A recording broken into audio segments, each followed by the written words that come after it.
പ്രിയപ്പെട്ടവർക്കും കർത്താവായ യേശുക്രിസ്തുവിൻ്റെ നാമത്തിലുള്ള വന്ദനത്തെ അറിയിക്കുന്നു.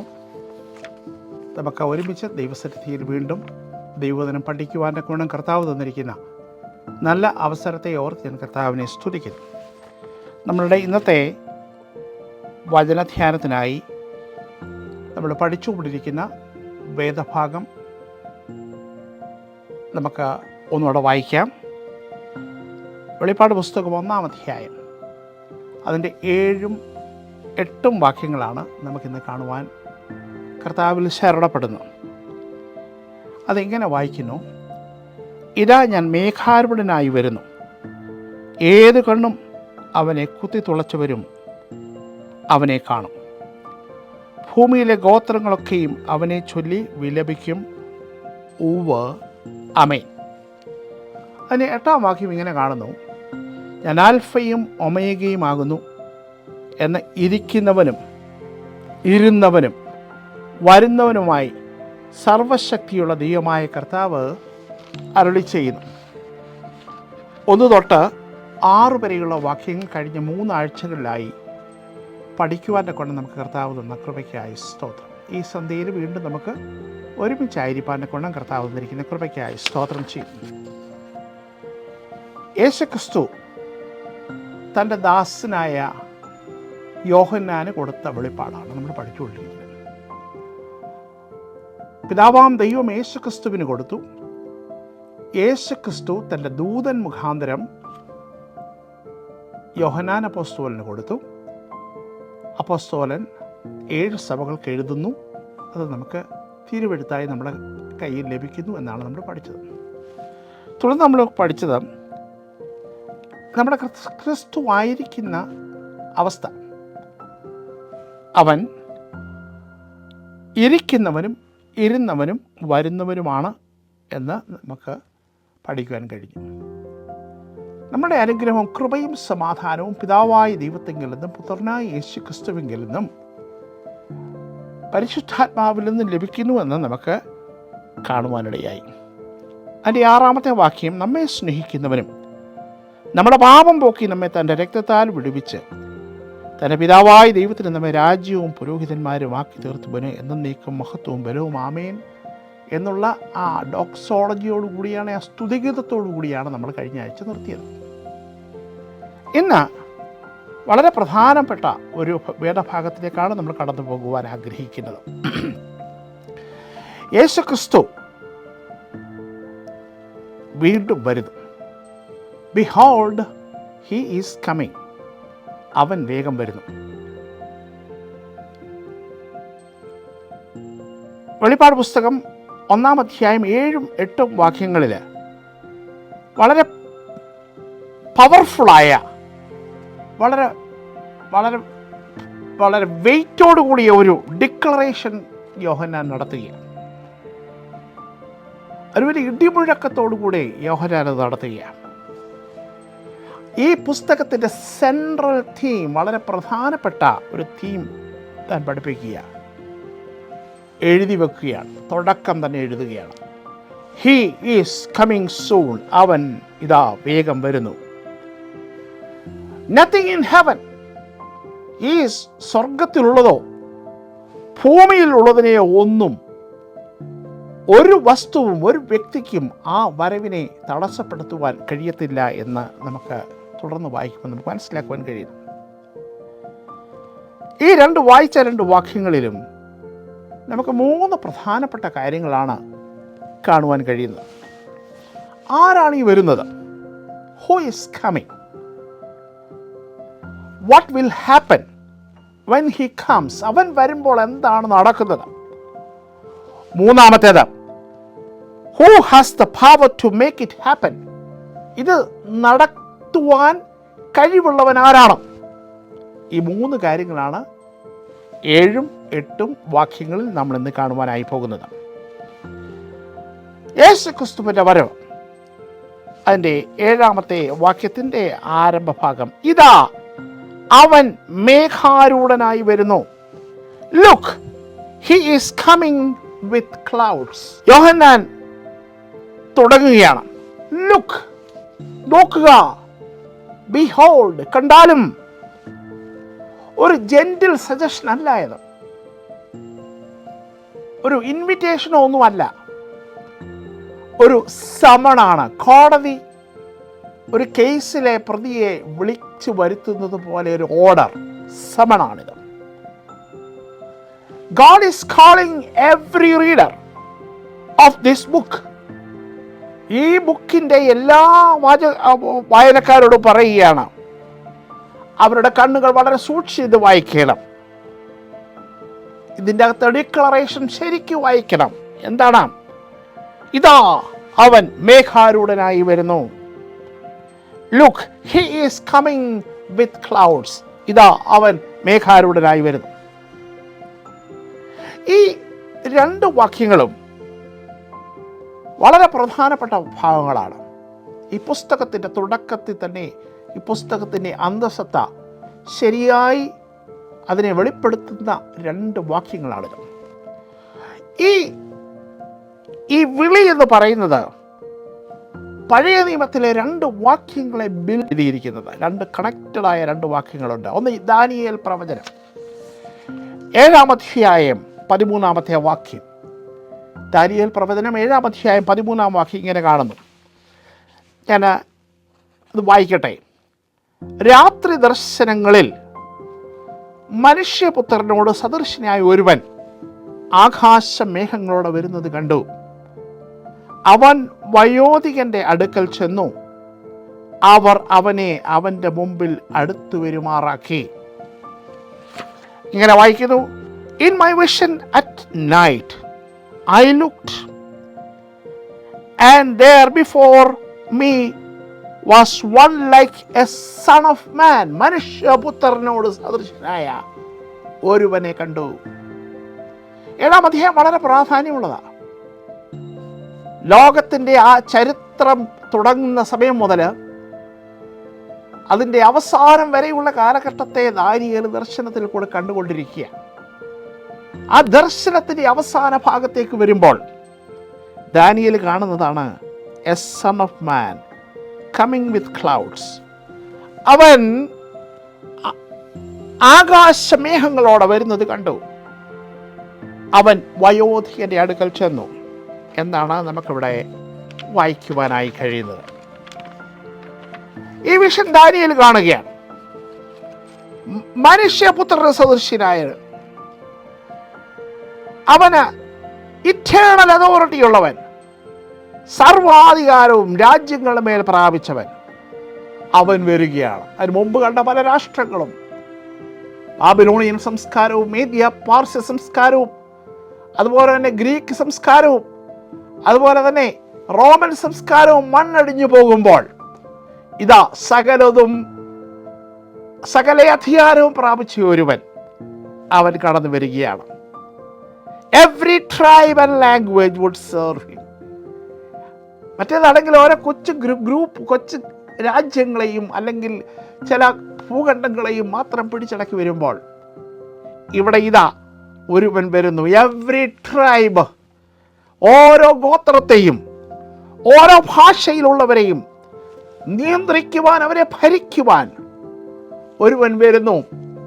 His kingdom would never be destroyed. ഒരു ശക്തിക്കും ആ രാജ്യത്തേക്ക് അതിനെ നശിപ്പിക്കുവാൻ കഴിയാത്ത രീതിയിൽ അത്ര പവർഫുള്ളായ ശക്തിയുള്ള ഒരു രാജ്യം. മുമ്പുള്ള രാജ്യങ്ങളെല്ലാം നശിച്ചു പോകുമ്പോൾ നിങ്ങൾ ദാനിയേൽ നെബൂഖദ്നേസർ കണ്ട ബിംബത്തെ നമുക്കറിയാം. അതിനുശേഷമുള്ള ആ ദർശനമാണ് ദാനിയേൽ ഇവിടെ കാണുന്നത് 7-ാം അധ്യായത്തിൽ. ഇതേ ഭാഗം തന്നെ കർത്താവായ യേശുക്രിസ്തുവിന്റെ വിസ്താരവേളയിൽ താൻ മഹാപുരോഹിതന്റെ അടുക്കൽ നിൽക്കുമ്പോൾ താൻ തന്നെ സാക്ഷീകരിക്കുകയാണ്. അതിങ്ങനെയാണ് കാണുന്നത്. മർക്കോസിന്റെ സുവിശേഷം 14-ാം അധ്യായം 62-ാം വാക്യത്തിൽ ഇവര് യേശുവിനെ ചോദ്യം ചെയ്യുന്ന വേളയിൽ യേശു ഒരു കാര്യം സമ്മതിക്കുന്നുണ്ട്. നീയാണോ മനുഷ്യപുത്രൻ എന്ന് ചോദിക്കുമ്പോൾ യേശു പറയുന്നുണ്ട്, you will see the son of man. നീ മനുഷ്യപുത്രനെ കാണും, sitting in the right hand of the power. ദൈവത്തിൻ്റെ ശക്തിയുള്ള സിംഹാസനത്തിൻ്റെ വലതുഭാഗത്തിരിക്കുന്നതും and coming with the clouds of heaven, സ്വർഗത്തിൽ നിന്ന് മേഘങ്ങളിൽ അവനെ വരുന്നത് നിങ്ങൾ കാണുമെന്ന് യേശു തൻ്റെ മുമ്പിൽ നിൽക്കുന്ന മഹാപുരോഹിതനോട് സാക്ഷ്യപ്പെടുത്തുകയാണ്. താനൊരു ദാനിയേൽ പ്രവചനത്തിലെ ഒരു വാക്ക് കോട്ട് ചെയ്യലായിരുന്നു, തന്നെ താൻ വെളിപ്പെടുത്തുകയായിരുന്നു. Identifying himself. ദാനിയേൽ കണ്ട ആ ദർശനത്തെ യേശു മഹാപുരോഹിതനോട് വെളിപ്പെടുത്തുകയാണ്, ഐഡന്റിഫൈ ചെയ്യുക. He is the son of man, മനുഷ്യപുത്രൻ അവനാണ്. Sitting on the right hand of God. He is the one coming, അവനാണ് വരുന്നവൻ. He is the one who will rule. ലോകത്തെ അടക്കി ഭരിക്കുവാൻ അവൻ വരുന്നു എന്നുള്ള ആ ധ്വനിയാണ് യേശു തൻ്റെ വിസ്താരവേളയിൽ മഹാപുരോഹിതന് കൊടുത്തത്. പ്രിയമുള്ളവരെ, ലോകം പൊളിറ്റിക്കൽ ക്രൈസ് കൊണ്ട് നിറയുമ്പോൾ, യുദ്ധങ്ങളും പലതരത്തിലുള്ള എക്കണോമിക് പ്രഷറുകളും കൊണ്ട് നിറയുമ്പോൾ ഒരു കാര്യം നമ്മൾ മനസ്സിലാക്കണം. നമ്മുടെ കർത്താവായ യേശു ക്രിസ്തു അവൻ രാജ്യത്വം ഏറ്റെടുക്കുവാൻ കടന്നു വരുന്നു. അവൻ്റെ രാജ്യം വരണമേന്ന് നമ്മൾ പ്രാർത്ഥിക്കുമ്പോൾ literal kingdom is about to come, വരുവാൻ അതിന് താമസമില്ല, എത്രയും പെട്ടെന്ന് അത് വരുവാൻ ആഗ്രഹിക്കുന്നു. അതിനുവേണ്ടി അവൻ തയ്യാറെടുത്തുകൊണ്ടിരിക്കുന്നു എന്നുള്ളൊരു ഒരർത്ഥമാണ് ഈ വാക്യത്തിന് നമുക്ക് കൊടുക്കുവാൻ കഴിയുന്നത്. രണ്ടാമത്തെ പഴയ നിയമ ആ വാക്യം സക്കറിയ പ്രവചനം, നമുക്ക് എല്ലാവർക്കും അറിയാവുന്ന ഭാഗമാണ്. 12-ാം അധ്യായം 10 തൊട്ട് 12 വരെയുള്ള വാക്യങ്ങൾ ഇങ്ങനെ വായിക്കുന്നു. ഞാൻ ദാവീദ് ഗൃഹത്തിന്മേലും യെരൂശലേം നിവാസികളുടെ മേലും കൃപയുടെയും യാചനകളുടെയും ആത്മാവിനെ പകരും. വളരെ പരിചിതമായൊരു വാക്യമാണ്. തുടർന്ന് നമ്മൾ ഇങ്ങനെ വായിക്കുന്നു, തങ്ങൾ കുത്തിയവെങ്കിലേക്ക് അവർ നോക്കും. ഏകജാതനെക്കുറിച്ച് വിലപിക്കുന്നത് പോലെ അവർ അവനെക്കുറിച്ച് വിലപിക്കും. ആദ്യജാതനെക്കുറിച്ച് വ്യസനിക്കുന്നത് പോലെ അവൻ അവനെക്കുറിച്ച് വ്യസനിക്കും. നമുക്ക് ഈ ഭാഗം നന്നായിട്ടറിയാം. സക്കറിയാവിടെ പ്രവചിക്കുകയാണ്, and I will pour out on the house of David and the inhabitants of Jerusalem a spirit of grace and supplication, and they will look on me. അവർ എങ്കിലേക്ക് നോക്കും. The one they have pierced, കുത്തി തുളച്ചവെങ്കിലേക്ക് നോക്കും എന്നാണ് അവിടെ വായിക്കുവാൻ കഴിയുന്നത്.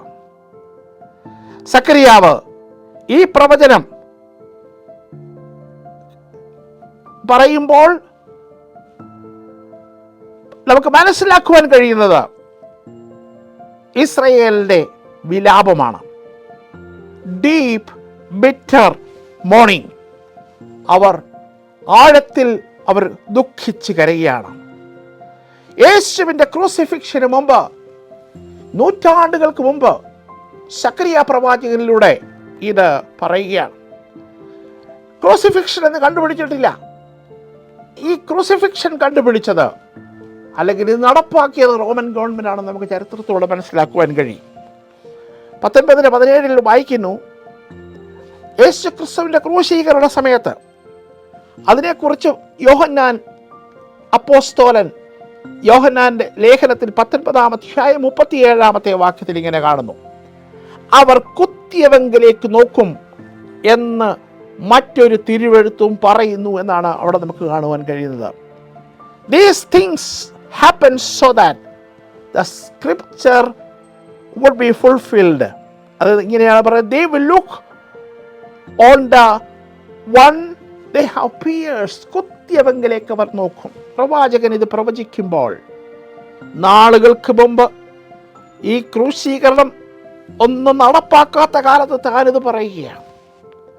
ഒരു കാര്യം നമ്മൾ മനസ്സിലാക്കേണ്ടത് വളരെ ആവശ്യമാണ്. ഈ വരവ് the whole world will see. എല്ലാ കണ്ണുകളും അത് കാണും. Every eye will see him.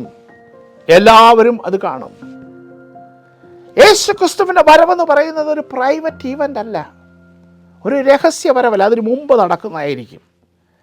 It will be a regional event. ലോകം മുഴുവനും കാണുന്നൊരു ഈവൻ്റ് ആയിരിക്കും. അത് എല്ലാ മനുഷ്യരും കാണും. ലോകത്തിൽ അന്ന് ജീവിച്ചിരിക്കുന്ന എല്ലാവരും തൻ്റെ ശക്തിയുള്ള, തൻ്റെ പ്രഭാവമുള്ള, തൻ്റെ ഗ്ലോറിയസ് കമ്മിങ് കാണും. ഇത് തൻ്റെ രണ്ടാമത്തെ പരസ്യ പ്രത്യക്ഷത. ഇത് നടപ്പാക്കാൻ പോകുകയാണ്. 1:7 രണ്ടാമത്തെ ഭാഗം ഇങ്ങനെ കാണുന്നു. Even those who pierced him, കുത്തി തുളച്ചവരും അവനെ കാണും. All the people of the earth will mourn because of him. ഇങ്ങനെയാണ് വായിക്കുന്നത്. ഭൂമിയിലെ ഗോത്രങ്ങളൊക്കെയും അവനെ ചൊല്ലി വിലപിക്കും. ആമേൻ. 2 ഗ്രൂപ്പായിട്ട് നമുക്ക് തിരിക്കാം. ഇങ്ങനെയാണ് നമുക്ക് മനസ്സിലാക്കാൻ കഴിയുന്നത്. Those who pierced him, അവനെ കുത്തി തുളച്ചവർ അവനെ കാണും. ആരാണ് ഈ കുത്തി തുളച്ചവർ? ഓക്കെ, നമ്മൾ അതിനെപ്പറ്റി പഠി. Those who pierced him, the first points to those directly responsible for crucifixion. യേശുവിൻ്റെ ക്രൂശീകരണത്തിന് കാരണക്കാരാണ്? നാം ഓരോരുത്തരുമാണ്. The entire humanity. നാം ചെയ്ത ഓരോ പാപങ്ങളും അവനെ ക്രൂശിക്കുവാൻ പര്യാപ്തമായിരുന്നു. കാൽവറിയിൽ അവൻ ക്രൂശിക്കുവാൻ കയറുമ്പോൾ നമ്മുടെ പാപങ്ങളെ ചുമന്നുകൊണ്ടാണ് അവൻ പോയത്. റോമാലേഖനം 3:23 വാക്യത്തിൽ വായിക്കുന്നു, All have sinned and come short of the glory of God. എല്ലാവരും പാപം ചെയ്ത് ദൈവ തേജസ്സില്ലാത്തവരായി തീർന്നു. ക്രൂശിന്റെ മുമ്പിൽ ആരെങ്കിലും വന്നു നിൽക്കുകയാണെങ്കിൽ അവർക്ക് ഒരു മനുഷ്യനും ശുദ്ധമായ കൈകളോടുകൂടി വരുവാൻ കഴിയത്തില്ല. There is no human being who stands before the cross with clean hands. ആർക്കും അങ്ങനെ വരുവാൻ കഴിയത്തില്ല. We all have sinned and pierced him. നാം ഓരോരുത്തരുമാണ് അവനെ കുത്തിത്തുളച്ചത്. നമ്മുടെ ജന്മപാപം കൊണ്ടും നമ്മുടെ കർമ്മപാപം കൊണ്ടും നമ്മുടെ മനുഷ്യവർഗത്തിൻ്റെ പാപം അവനെ കുത്തി തുളയ്ക്കുവാൻ കാരണമായി തീർന്നുവെന്ന് നമുക്ക് മനസ്സിലാക്കുവാൻ കഴിയുന്നു. രണ്ടാമത് നമ്മൾ കാണുന്നത് all tribes of the earth. ഭൂമിയിലുള്ള എല്ലാ ജനങ്ങളും, എല്ലാ ഗോത്രങ്ങളും of the earth mourn because of him. 2 കാരണങ്ങളാൽ അവർ കരയും. ഒന്നാമത്തെ കാരണം സക്കറിയ പ്രവചനം 12:10, ഞാൻ ദാവീദ് ഗൃഹത്തിന്മേലും യെരൂശലേം നിവാസികളുടെ മേലും കൃപയുടെയും യാതനകളുടെയും ആത്മാവിനെ പകരും എന്നാണ് നമുക്കവിടെ വായിക്കുവാൻ കഴിയുന്നത്. അപ്പോൾ ഈ കരയുന്നവരെ നമുക്ക് 2ആയി തരംതിരിക്കാം. ഒന്നാമത്തെ സാധ്യത, അവർ റിപ്പൻറ്റൻസ് കൊണ്ട്, ദൈവത്തിൻ്റെ ആത്മാവിൻ്റെ പരിവർത്തനം കൊണ്ട് അന്ന് ഒരു കൂട്ടർ കരയുകയാണ്. അത് മിക്കവാറും ഇസ്രായേൽ ജനമായിരിക്കും. ഈ കഴിഞ്ഞിടയ്ക്ക് നെതന്യാഹു പറഞ്ഞൊരു സ്റ്റേറ്റ്മെൻ്റ് ഉണ്ട്. ഈ യുദ്ധത്തിൻ്റെ അവസാനം അവർ പ്രതീക്ഷിക്കുന്ന മെഷിയ വന്നിരിക്കും. We are expecting the Messiah to save us. അവർ നൂറ്റാണ്ടുകളായി പ്രാർത്ഥിച്ചുകൊണ്ടിരിക്കുക, പാടിക്കൊണ്ടിരിക്കുക, അവർ പ്രതീക്ഷിച്ചുകൊണ്ടിരിക്കുക മശിഹയെ വരണമേ എന്ന്. അവർക്ക് ഇപ്പോഴും യേശുവിനെ മശിഹയായി സ്വീകരിക്കാൻ കഴിഞ്ഞിട്ടില്ല. അവരുടെ പ്രതീക്ഷ ഇപ്പോഴും, കഴിഞ്ഞ ദിവസം എനിക്ക് വായിക്കുവാൻ കേൾക്കുവാൻ കഴിഞ്ഞത്, മശിഹയ്ക്ക് വേണ്ടി പ്രതീക്ഷിക്കുന്ന ഒരു ഇസ്രായേൽ. ഈ യുദ്ധത്തിൻ്റെ അവസാനം, കറന്റ് വാറിനിടയ്ക്ക് അവർ അത്രയ്ക്ക് എമിനൻ്റായി, അത്രയ്ക്ക് താല്പര്യത്തോടു കൂടി നമ്മൾ നിൽക്കുന്നതിനേക്കാൾ കൂടുതലും അവരുടെ മശിഹയെ സ്വീകരിപ്പാനായി ഒരുങ്ങിയിരിക്കുകയാണ്. ആ സോറോ എന്ന് പറയുന്നത് ദൈവത്തിൻ്റെ ആത്മാവ് കൊടുക്കുന്ന സോറോ. ഇവിടെ വായിക്കുന്നു, യെരൂശലേം നിവാസികളുടെ മേലും കൃപയുടെയും യാതനകളുടെയും ആത്മാവിനെ പകരും, അവർ തങ്ങൾ കുത്തിയവങ്കിലേക്ക് നോക്കും. രണ്ടാമത്തെ കൂട്ടർ, ഫിയർ ആൻഡ് ജഡ്ജ്മെന്റ്, ഭയത്തോടുകൂടി നോക്കുന്നവർ, ന്യായവിധിക്ക് വേണ്ടി തങ്ങളെ നിയമിച്ചിരിക്കുന്നുള്ള ഭയത്തോടുകൂടി നോക്കുക. റെവലേഷൻ നമ്മളെ പഠിപ്പിക്കുന്നത്, നമ്മളെ unrepentant people who refuse to turn to God even in the face of judgment. നമ്മൾ കുറച്ചുകൂടെ കഴിയുമ്പോൾ നമ്മൾ പഠിക്കുവാൻ ആഗ്രഹിക്കുന്ന ഇതാ, ജഡ്ജ്മെന്റ് വന്നാലും മാനസാന്തരപ്പെടുവാൻ തയ്യാറാകാത്ത ചിലവർ അവർ കരയും, തങ്ങളുടെ ഭാവിയെ ഓർത്ത് കരയും. This morning is the horror of these who rejected mercy when it was freely offered. അതായത് ഇന്ന് ദൈവത്തിൻ്റെ കൃപ ധാരാളമായി നമുക്ക് വേണ്ടി ചുരുങ്ങി, കൃപായുഗം എന്നൊക്കെയല്ലേ നമ്മൾ പറയുന്നത്. കൃപയാറുപോലെ ഒഴുകുകയാണ്. നാം ഒന്നും ചെയ്യണ്ട, കൃപയിൽ കടന്നു വരുവാൻ നാം വിശ്വസിക്കുക മാത്രം ചെയ്യുക. അവനെ കൈക്കൊണ്ട് അവൻ്റെ നാമത്തിൽ വിശ്വസിക്കുന്ന ഏവനും ദൈവമക്കളായി തീരുവാൻ അവകാശം കൊടുത്തെന്ന് വായിക്കുന്നത്. നമ്മൾ പ്രത്യേകം കാണുന്നത് എല്ലാ ഗോത്രങ്ങളും. അബ്രഹാമിനോട് പറഞ്ഞ വാഗ്ദത്തം ഉൽപ്പത്തി പുസ്തകം 12-ാം അധ്യായം 3-ാം വാക്യത്തിൽ കാണുന്നു. നിന്റെ നിമിത്തം സകല ജാതികളും അനുഗ്രഹിക്കപ്പെടും എന്നാണ് നമുക്കവിടെ കാണുവാൻ കഴിയുന്നത്. അതിനിടയ്ക്ക് നമുക്ക് ഒരു വാക്യം കൂടെ കാണാൻ നമുക്ക് താല്പര്യമെടുക്കാം. When he comes, there will be no more opportunity for decision. അത് വരുന്നതിന് മുമ്പ് നമ്മൾ ഡിസിഷൻ എടുക്കണം. ഇന്ന് ഡിസിഷൻ എടുത്തവർ ഭാഗ്യവാന്മാർ. അവിടെ വായിക്കുന്നു, എന്താണ് അവിടെ വായിക്കുന്നത്? ഫിലിപ്പ് ലേഖനം 2-ാം അധ്യായം 10-11 വാക്യങ്ങൾ അപ്പോസ്തലനായ പൗലോസ് ഈ വരവിനെ കുറിച്ച് വളരെ വ്യക്തമായി എഴുതുകയാണ്. 10-11 വാക്യങ്ങൾ ഇങ്ങനെ വായിക്കുന്നു. എന്താണ്? അങ്ങനെ യേശുവിൻ്റെ നാമത്തിൽ സ്വർലോകരുടെയും ഭൂലോകരുടെയും അധോലോകരുടെയും മുഴങ്കാലൊക്കെയും മടങ്ങുകയും എല്ലാ നാവും യേശു ക്രിസ്തു കർത്താവെന്ന് പിതാവായ ദൈവത്തിൻ്റെ മഹത്വത്തിനായി ഏറ്റുപറയുകയും ചെയ്യേണ്ടി വരുമെന്നാണ് നമുക്കവിടെ വായിക്കുവാൻ കഴിയുന്നത്. അപ്പോൾ നമ്മളിവിടെ വായിച്ച വാക്യം ഇതാ, അവൻ മേഘാരൂഢനായി വരുന്നു, ഏത് കണ്ണും അവനെ കുത്തി തുളച്ചവരും അവനെ കാണും, ഭൂമിയിലെ ഗോത്രങ്ങളൊക്കെയും അവനെ ചൊല്ലി വിലപിക്കും. ആമേൻ. യോഹന്നാൻ ഈ ഭാഗം, ഈ പുസ്തകത്തിൻ്റെ തുടക്കം, പ്രോലോഗ് എന്നൊക്കെ പറയാം, അതിൻ്റെ 1-ാമത്തെ ഭാഗം യെസ് ആമേൻ എന്ന് പറഞ്ഞുകൊണ്ടാണ് തുടങ്ങുന്നത്. ഒരു പൊളൈറ്റ് കൺക്ലൂഷൻ ഒന്നുമല്ല, അതൊരു ഡിക്ലറേഷനാണ്. അത് നടക്കാൻ പോകുന്ന കാര്യമാണ്. യേശുവിൻ്റെ വരവെന്ന് പറയുന്നൊരു സാധ്യതയല്ല, പോസിബിലിറ്റി അല്ല. യേശുവിൻ്റെ വരവ് എന്ന് പറയുന്നത് നമ്മുടെ പ്രത്യാശ മാത്രമല്ല.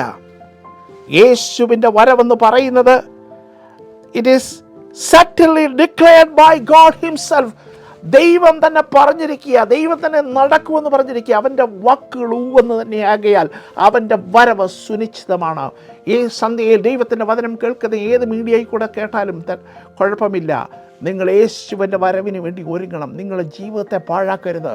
അവനെ കൈക്കൊണ്ട് അവൻ്റെ നാമത്തിൽ വിശ്വസിക്കുന്ന ഏവർക്കും ദൈവമക്കളായി തീരുവാൻ അവകാശം കൊടുത്തു. ഹൃദയം കൊണ്ട് വിശ്വസിക്കുകയും വായ് കൊണ്ട് ഏറ്റുപറയുകയും ചെയ്യുവാൻ, അവൻ്റെ മുമ്പിൽ നിങ്ങളുടെ ഹൃദയങ്ങളെ വണങ്ങുവാൻ, കർത്താവേ ഞാൻ പാപിയാണ്, എന്നോട് മനസ്സിലെന്ന് പറയുവാൻ, എന്നോട് എൻ്റെ ഹൃദയത്തിലെ പാപങ്ങളെ ക്ഷമിക്കണമെന്ന് പറയുമ്പോൾ അവനെ നിങ്ങളെ അവൻ്റെ മകനാക്കി തീർക്കുമെന്നുള്ളതിന് യാതൊരു സംശയമില്ല. 1:8 നമുക്ക് കാണാം. വായിക്കുന്നത് ഇങ്ങനെ, ഞാൻ അൽഫയും ഒമേഗയും ആകുന്നു, എന്നാൽ ഇരിക്കുന്നവനും ഇരുന്നവനും വരുന്നവനുമായി സർവശക്തിയുള്ള ദൈവമായ കർത്താവ് അരുളി ചെയ്യുന്നു. I am the Alpha and Omega, says the Lord God, who is and who was and who is to come, the Almighty. ഇവിടെ പറയുന്നത് ദൈവം, പിതാവാം ദൈവം പറയുക. God himself declares. പിതാവിൻ്റെ ഡിക്ലറേഷൻ വളരെ കുറവേ നമുക്ക് വേദപുസ്തകത്തിൽ വായിക്കാൻ കഴിയത്തുള്ളൂ. One of the rare moment എന്നാണ് നമുക്കതിനെപ്പറ്റി പഠിക്കുവാൻ കഴിയുന്നത്. ഇവിടെ പിതാവ് വളരെ അസുലഭ സന്ദർഭങ്ങളിൽ മാത്രമേ സംസാരിക്കാറുള്ളൂ.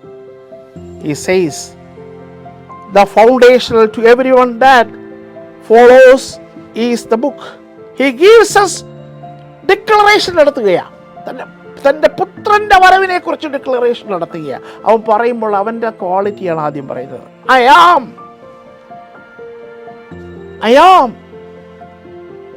the God who always existed. ഇവിടെ വായിക്കുന്നത് ഞാൻ. നമ്മൾ പുറപ്പാട് പുസ്തകം 3-ാം അധ്യായം 14-ാം വാക്യത്തിൽ നിന്ന് കാണുന്നു. അതിന് ദൈവം മോശയോട് ഞാനാകുന്നവൻ ഞാനാകുന്നു എന്നുള്ളവൻ എന്നെ നിങ്ങളുടെ അടുക്കൽ അയച്ചിരിക്കുന്നു എന്നിങ്ങനെ നീ ഇസ്രായേൽ മക്കളോട് പറയണമെന്ന് കൽപ്പിച്ചു. God said to Moses, I am who I am എന്നാ വായിക്കുന്നത്. കർത്താവ് I am എന്ന് പറയുമ്പോൾ, ഞാനാകുന്നു എന്ന് പറയുമ്പോൾ അവൻ ആ ബേണിംഗ് ബുഷിലേക്ക് വരികയാണ്. അവൻ തന്നെത്താൻ സ്വയംഭൂവായവനാണ്. അവന് ജീവിക്കണമെങ്കിൽ ഒരു മനുഷ്യൻ്റെയോ ഒരു വ്യക്തിയുടെയോ ഒരു വസ്തുവിൻ്റെയോ സഹായം ആവശ്യമില്ല. അവൻ സൃഷ്ടിക്കപ്പെട്ടവനല്ല, അവന് അവസാനവുമില്ല. He is simply, എന്താണ് നമുക്ക് അവിടെ വായിക്കുവാൻ കഴിയുന്നത്? He is simply he is. അവൻ എന്നേക്കും അനന്യനായിരിക്കുന്നു. പിതാവാം ദൈവത്തെക്കുറിച്ച് പറയുന്ന അവൻ ആദിയുമില്ല അവസാനവുമില്ല. അവന് നമ്മുടെ ആരുടെയും സഹായം വേണം. നമുക്ക് അവൻ്റെ ആവശ്യങ്ങളും സഹായങ്ങളും മറ്റുള്ളവരുടെ ആവശ്യമുള്ളത്. അതാണ് ദൈവം. പിതാവാം ദൈവം യേശു ഇതേ പദമാണ് ഉപയോഗിച്ചത്. യേശുവിൻ്റെ I am സ്റ്റേറ്റ്മെൻറ്റ്സ് നമുക്ക് യോഹന്നാന്റെ സുവിശേഷത്തിൽ കാണാൻ കഴിയും. ഞാൻ ജീവൻ്റെ അപ്പമാകുന്നു, ഞാൻ തന്നെ പുനരുത്ഥാനവും ജീവനുമാകുന്നു, ഞാൻ തന്നെ വഴിയും സത്യവും ജീവനുമാകുന്നു, ഞാൻ ജീവൻ്റെ ജലമാകുന്നു, ഞാൻ അബ്രഹാമിന് മുമ്പേ ഉണ്ട്. ഇങ്ങനെയുള്ള I am സ്റ്റേറ്റ്മെൻറ്റുകൾ, ഞാനാകുന്നു എന്നുള്ള സ്റ്റേറ്റ്മെൻറ്റ് എൻ്റെ കർത്താവിനും പിതാവായ ദൈവത്തിനും മാത്രമേ പറയുവാൻ അവകാശമുള്ളൂ. ഇവിടെ പറയുന്നു ഞാൻ ആൽഫയും ഒമേഗയും ആകുന്നു. ഞാനാകുന്നവൻ I am that I am പറയുകയാണ്. ഞാൻ ആൽഫയും ഒമേഗയും ആകുന്നു. ഈ ആൽഫ ഒമേഗ എന്താണ്? ആൽഫ എന്ന് പറയുന്നത് ഗ്രീക്ക് ആൽഫബറ്റിൻ്റെ ഒന്നാമത്തെ അക്ഷരവും ഒമേഗ എന്ന് പറയുന്ന അവസാനത്തെ അക്ഷരവുമാണ്. അതിൻ്റെ സിമ്പിളായിട്ടുള്ള അർത്ഥം എന്ന് പറയുന്നത് ഇങ്ങനെയാണ് നമുക്ക് പഠിക്കുവാൻ കഴിയുന്നത്. I am the beginning and the end. ഞാൻ തുടക്കവും അവസാനവുമാണ്. തുടക്കത്തിൽ ഞാനുണ്ടെങ്കിൽ അവസാനവും ഞാനുണ്ട് എന്നാണ് ഈ വാക്യത്തിൻ്റെ അർത്ഥം. I am the beginning of history and I will be there. ഞാൻ ഈ ഹിസ്റ്ററിയുടെ അവസാനത്തിലും ഞാൻ കാണും. പ്രിയമുള്ളവരെ, നമ്മൾ ഇന്ന് പല അൺസർട്ടനിറ്റികളിൽ കൂടെ നമ്മൾ കടന്നു പോകുമ്പോൾ ചരിത്രം എങ്ങോട്ട് പോകുന്നു എന്നറിയാതെ നാം ഓരോരുത്തരും വല്ലാതെ പരുങ്ങുമ്പോൾ, ചരിത്രം തുടങ്ങിയവൻ ചരിത്രം അവസാനിപ്പിക്കുമ്പോൾ അതിൻ്റെ മധ്യത്തിലൂടെ പോകുന്നത് നമുക്കൊരു ആശ്വാസം തരികയാണ്. I am Alpha and Omega. ഞാൻ അൽഫയും ഒമേഗയുമാണ്. Because he is the Alpha and Omega and they are not. അന്നത്തെ വിശ്വാസികളോട് പറയുക, സീസർ നിങ്ങളെ പീഡിപ്പിക്കുന്നു, സീസർ നിങ്ങളെ കൊല്ലുന്നു, റോമൻ സാമ്രാജ്യം അവരെ നമസ്കരിക്കാത്തതിന്, റോമൻ ഗവൺമെൻറ്റിനെയും അതുപോലെ തന്നെ ചക്രവർത്തിയെ നശിപ്പിക്കാത്തതിന് നിങ്ങളെ കൊല്ലുന്നു, നിങ്ങളെ നശിപ്പിക്കുന്നു. എന്നാൽ പ്രിയമുള്ളവരെ, അവരോട് ദൈവത്തിൻ്റെ ആത്മാവ് പറയുകയാണ്, I am the Alpha, I am the Alpha and the Omega. ഞാൻ ആദ്യനും അന്ത്യനുമാണ്. നിങ്ങൾ ഈ പോകുന്ന കഷ്ടത്തിലൂടെ പോകുമ്പോൾ, ഈ പ്രയാസത്തിലൂടെ പോകുമ്പോൾ, ചരിത്രം തുടങ്ങിയവനും ചരിത്രത്തെ നടത്തിക്കൊണ്ടിരിക്കുന്നവനും ചരിത്രം തീർക്കുന്നവനും എഴുതി തീർക്കുന്നവനും ഞാനാണ്. ഞാൻ നിങ്ങളോട് കൊണ്ട്, അതുകൊണ്ട് നിങ്ങൾ ഭയപ്പെടേണ്ട. ആശങ്കയോടെ ഭാരത്തോടെ ആരെങ്കിലും എന്നെ വചനത്തിൽ നിസ്സംഗതയോടെ കേൾക്കുന്നുണ്ടെങ്കിൽ നിങ്ങളോട് ദൈവത്തിൻ്റെ ആത്മാവ് പറയുന്നു, അവൻ തുടങ്ങിയാൽ അവനത് തീർക്കാൻ വിശ്വസ്തനാണ്. അതുകൊണ്ടാണ് നമുക്ക് കാണുവാൻ കഴിയുന്നത്. ഫിലിപ്പ് ലേഖനത്തിൽ വായിക്കുന്നു, he who began good work, നിങ്ങളിൽ നല്ല പ്രവൃത്തി ആരംഭിച്ചവൻ, he will carry to the completion. അത് പൂർത്തീകരിക്കുവാൻ അവൻ ശക്തനാണ്. Until the day of Christ, ക്രിസ്തുവിൻ്റെ നാൾ വരെ പൂർത്തീകരിക്കുവാൻ ശക്തനാണ് എന്നാണ് ഈ ഭാഗത്തിൻ്റെ അർത്ഥം. അടുത്തത് ചില മിനിറ്റുകളിലൂടെയുള്ള ഞാനത് എത്രയും പെട്ടെന്ന് തീർക്കുവാൻ ആഗ്രഹിക്കുന്നു. ഇവിടെ വായിക്കുന്നത് ഇങ്ങനെയാണ്: ഇരിക്കുന്നവനും ഇരുന്നവനും വരുന്നവനുമായി എന്നാണ് നമുക്ക് വായിക്കാൻ കണ്ടത്. നമ്മൾ വായിക്കുന്നത് വെളിപ്പാട് പുസ്തകം 19 അധ്യായം 6 വാക്യത്തിൽ വായിക്കുന്നത് ഇങ്ങനെയാണ്: hallelujah, for the Lord our God the almighty reigns. Hallelujah, നമ്മുടെ കർത്താവ് അവൻ രാജ്യത്വമേറ്റിരിക്കുന്നു. 9 തവണ ഓൾമൈറ്റി ഗോഡ് എന്നുള്ള പദം വെളിപ്പാട് പുസ്തകത്തിൽ പറയുന്നുണ്ട്. അപ്പം അതുകൊണ്ട് അവനാണ് വലിയവൻ, അവനാണ് ശക്തിമാൻ, അവനാണ് സകലത്തെയും നിയന്ത്രിക്കുന്നത്. ഓൾമൈറ്റി ഗോഡ് എന്ന സർവശക്തിയുള്ള ദൈവമായ കർത്താവ് അരുളി ചെയ്യുന്നു. കഴിഞ്ഞ ആഴ്ചയിൽ നമ്മൾ പഠിച്ചതാണ്. ഇരിക്കുന്നവൻ, ഇരുന്നവൻ, വരുന്നവൻ. അവൻ ഇന്നും ഇരിക്കുകയാണ്. അതാണ് പ്രയോറിറ്റി പറയുന്നത്. അവൻ കഴിഞ്ഞ കാലത്ത് ഇരുന്നവനാണ്, അവൻ വാഴുന്നവനാണ്, അവൻ നാളെ വരുന്നവനാണ്. അത് ആ ദൈവത്തെക്കുറിച്ചാണ് നമ്മൾ പഠിക്കുന്നത്. സൈന്യങ്ങളുടെ യഹോവ, ഓൾമൈറ്റി ഗോഡ് എന്നൊക്കെയാണ് നമുക്ക് പഠിക്കുവാൻ കഴിയുന്നത്. ഓൾമൈറ്റി ഗോഡ് പറയുകയാണ് അവൻ സർവശക്തിയുള്ള ദൈവമായ കർത്താവ് എന്ന് നമുക്ക് വായിക്കുവാൻ കഴിയുന്നു. അവൻ അരുളി ചെയ്യുന്നു. ക്രിസ്തുവിൻ്റെ വരവ്, അതിനെ സ്റ്റോപ്പ് ചെയ്യുവാൻ ഒരു ദുഷ്ടശക്തിക്കും കഴിയത്തില്ല. അവൻ അൽഫയാണ്, അവൻ ഒമേഗയാണ്, അവൻ ഇരിക്കുന്നവനാണ്, ഇരുന്നവനാണ്, വരുന്നവനാണ്. അവൻ സർവശക്തിയുള്ള ദൈവമായ കർത്താവാണ് എന്നാണ് നമുക്കിവിടെ വായിക്കുവാൻ കഴിയുന്നത്. ഞാൻ എൻ്റെ വാക്കുകളെ ഇവിടെ ചുരുക്കുവാനായിട്ട് ആഗ്രഹിക്കുകയാണ്. ഈ 2 വാക്യങ്ങളാണല്ലോ നമ്മൾ ധ്യാനിപ്പാനായിട്ട് എടുത്തത്. If you are in Christ, live joyful expectation. If you are not in Christ, ക്രിസ്തു ഇല്ല എങ്കിൽ നമ്മൾ ഇന്ന് തന്നെ ക്രിസ്തുവുമായി ബന്ധപ്പെടുക. ദൈവം നിങ്ങളെ അതിനായി സഹായിക്കുമാറാകട്ടെ. എന്നാണ് നമ്മൾ 7 വീട്ടിലും പഠിച്ചത്. കർത്താവായ യേശു ക്രിസ്തു വരുന്നു. അവൻ്റെ വരവ് നമുക്ക് എല്ലാവർക്കും കാണാം. വിസിബിളി, മഹത്വത്തോടെ നിശ്ചയമായും അവൻ വരികയാണ്. ഞാൻ ഒരു കാര്യം കൂടെ പറഞ്ഞോട്ടെ. ഈ വരവ് അവൻ്റെ രഹസ്യ പ്രത്യക്ഷതയല്ല. അതായത് മഹാപീഡന കാലത്തിൻ്റെ അവസാനത്തെ ഘട്ടത്തിലാണ് ഇത് നടക്കുക. എന്നാൽ ദൈവസഭയെ സ്വീകരിപ്പാൻ അവൻ ഭൂമിയിലേക്ക് വരുന്നില്ല. ആകാശ മേഘങ്ങളിൽ എടുക്കപ്പെടും. അത് റാപ്ചർ എന്ന് പറയും. അതിനു മുമ്പായി നടന്നിരിക്കും. ദൈവസഭയുടെ ഉണ്ടാകത്തില്ല എന്നാണ് ദൈവവചനം നമ്മളെ വളരെ വ്യക്തമായി പഠിപ്പിക്കുന്നത്. ഈ ഗ്ലോറിയസ് കമ്മിങ്ങിൽ ദൈവസഭ ഉണ്ടാകത്തില്ല. വിസിബിളി ഇത് വരും. അങ്ങനെ വരുന്നു. അങ്ങനെ ആ വരവിൽ ദൈവസഭ ഇവിടെ ഉണ്ടായിരിക്കുമെന്ന് പഠിപ്പിക്കുന്ന ഒരു ഗ്രൂപ്പുണ്ട്. നമ്മളത് വിശ്വസിക്കുന്നില്ല. യേശു വേഗം വരുന്നു. എല്ലാവരും കാണുക വേഗം വരികയാണ്. മഹത്വത്തോടെ വേഗം വരികയാണ്. നിശ്ചയമായും വേഗം വരികയാണ്. എല്ലാ കണ്ണും അവനെ കാണും. ഭൂമിയിലെ എല്ലാവരും അതിന് റെസ്പോണ്ട് ചെയ്യും. God the almighty guarantees it. ഇന്ന് പലതരത്തിലുള്ള അസമത്വങ്ങൾ, പലതരത്തിലുള്ള അസ്വസ്ഥതകൾ ലോകത്തെ മൂടുമ്പോൾ, സമയം അതിൻ്റെ അവസാനത്തെ മിനിറ്റിലേക്ക് നടന്നെടുക്കുമ്പോൾ ഒരു കാര്യം മനസ്സിലാക്കിക്കണം. ചരിത്രത്തെ തുടങ്ങിയവൻ ചരിത്രത്തെ എഴുതി തീർക്കുവാൻ ഇതാ തയ്യാറെടുത്തുകൊണ്ട് വരുന്നു. നിന്റെ ദൈവത്തെ എതിരേൽപ്പാൻ ഒരുക്കിക്കൊള്ളുക.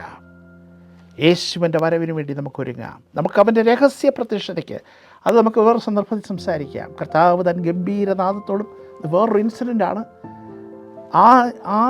ആ സമയത്തിന് വേണ്ടി നമുക്ക് ഒരുങ്ങാം. രഹസ്യ പ്രത്യക്ഷത നമുക്ക് പോകണം. ഇത് പരസ്യ പ്രത്യക്ഷതയാണ്. ഇതിനു മുമ്പായി ലോകം പല സംഭവങ്ങൾ കാണാൻ പോവുകയാണ്. അതടുക്കാൻ പോകുകയാണ്. മേഘാരൂഢനായി അവൻ വരുന്നു. ഇതാ അവൻ മേഘാരൂഢനായി വരുന്നു.